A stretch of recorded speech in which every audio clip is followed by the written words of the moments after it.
today we're going to talk a little bit about hitting off uphill lies. We early in the season here at Riverdale Golf Course and just outside of Denver, we get these kind of uphill lies because the range slopes down towards the edge of it, which early in the season they put us way at the back of the range.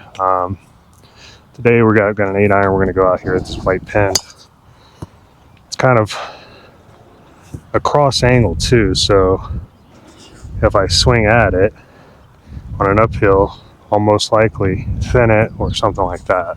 So in order for us to hit it proper, we have to make a couple of adjustments, which we're going to talk about today. So I see a lot of recreational golfers that kind of have the sway move to hit off uphill lies because they don't change their ball position, so they have to do something like that to get back to the ball, which at TMG we don't do that. We always set our ball position up based on our waggle. So let's start with that.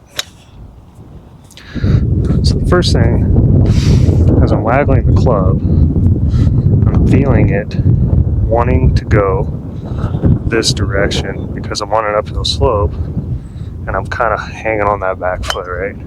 So when we hang on that back foot, the club wants to get away from us. So the first thing we have to do is we have to set up a little bit further back. So I have a line here, a little painted line that you can see. And essentially what I'm doing is I'm finding ball position using that line.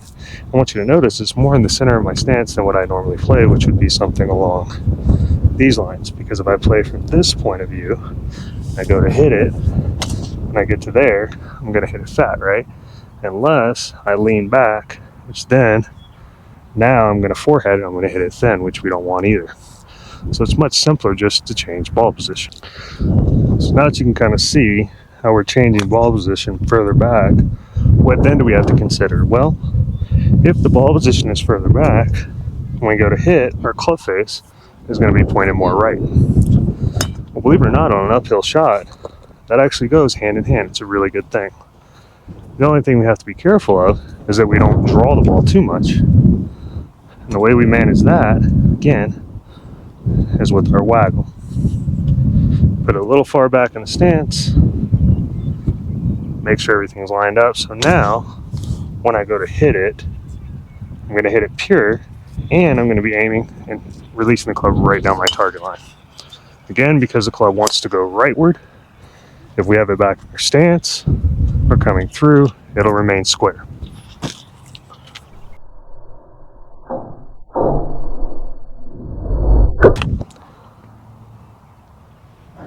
So now let's get a little down the line view.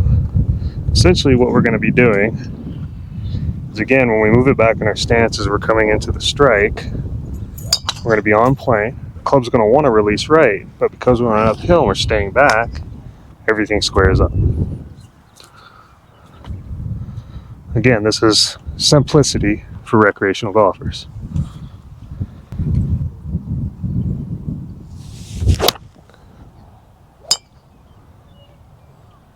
Right, so that was the 8-iron. Now let's talk a little bit about the 5-iron. We're hitting the 5-iron or a longer iron or even a wood. You just kind of need to give yourself a little bit more room because you're already swinging with less of a downward attack angle. So you don't need quite as far backwards of a ball position.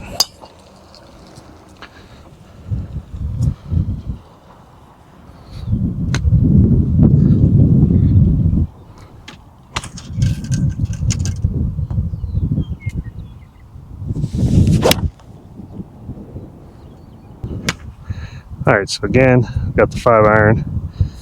The 8-iron, we had it center back. With the 5-iron, we can move it forward just a little bit more.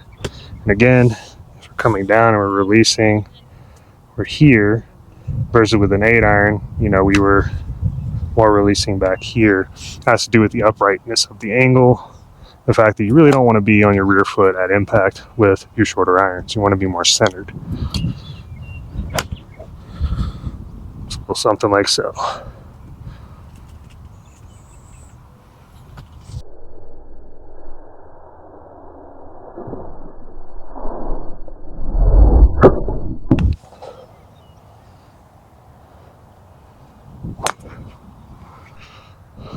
All right, and finally we got our wood here. Again, you're hitting more with, well, less of a downward attack angle with 3 wood. So you can be a little bit further up in your stance. It's not going to matter quite as much. If you're too far back, you hit down on it, it gets super spinny. You don't want that. So if our 5-iron was center, 3 wood's going to be just forward of that. Look a little something like so. All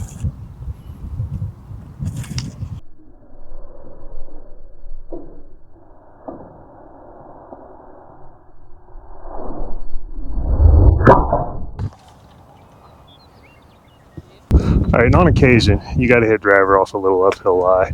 No big deal. Let's take a look at how to do that. So because we actually want an upward swing angle with the driver, we're just going to aim with the hill. Don't change anything. Ball position stays the same. And you're just going to feel a little bit more on your back foot, but it'll probably just give you a higher launch angle. It's no big deal.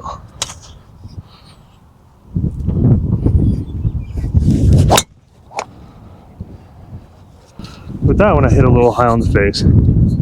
So again, there are some adjustments we can make. We want to hit it more square in the center of the face. You can actually move your ball position up, but understand that there's a possibility you're going to hit it higher with a little more spin. But that's fine. Let's see what that looks like. Whee! When we're swinging up with a higher tee, we're going to hit a little higher on the face, which will promote a little overspin, but we don't really want to hit it here. So something I like to do personally, and this isn't for everybody, is I just tee it a little bit lower when I'm on an uphill lie hitting driver.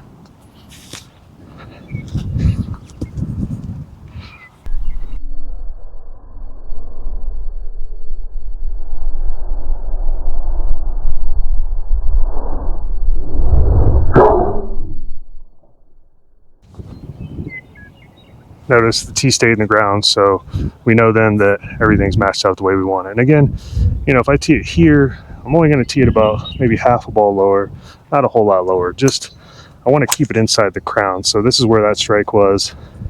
Essentially my tee hit right here. So, you know, we're looking to make sure that that golf ball is inside the crown at address. All right, so again, just a better angle at it. You can see how much lower my ball is teed. I will be swinging up on it because I'll be on that right leg. The club's going to come through a little bit lower. No big deal. We just tee it a touch lower. Swing the same.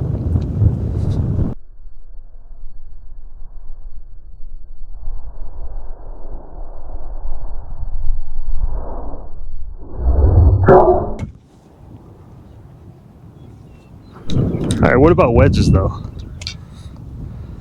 Because what I tend to see is most guys on uphill lies, they chunk them. They hang back on that right foot, they hit way behind the ball, or they thin it because they just use their hands to kind of flip up at it, which we don't want, right? So whenever you got a wedge shot, you're going to play it really far back in the stance to prevent any bad things from happening. You really don't want, you know, you'd rather hit it down with a lot of spin or even thin on a flat trajectory than you would fat or four-headed because you're flipping at it. So it's just real simple, guys. Just like with the 8-iron, we had it in the center. The wedge, we're just going to move it to the back of the stance. Real simple stuff. And then we could just swing without thinking.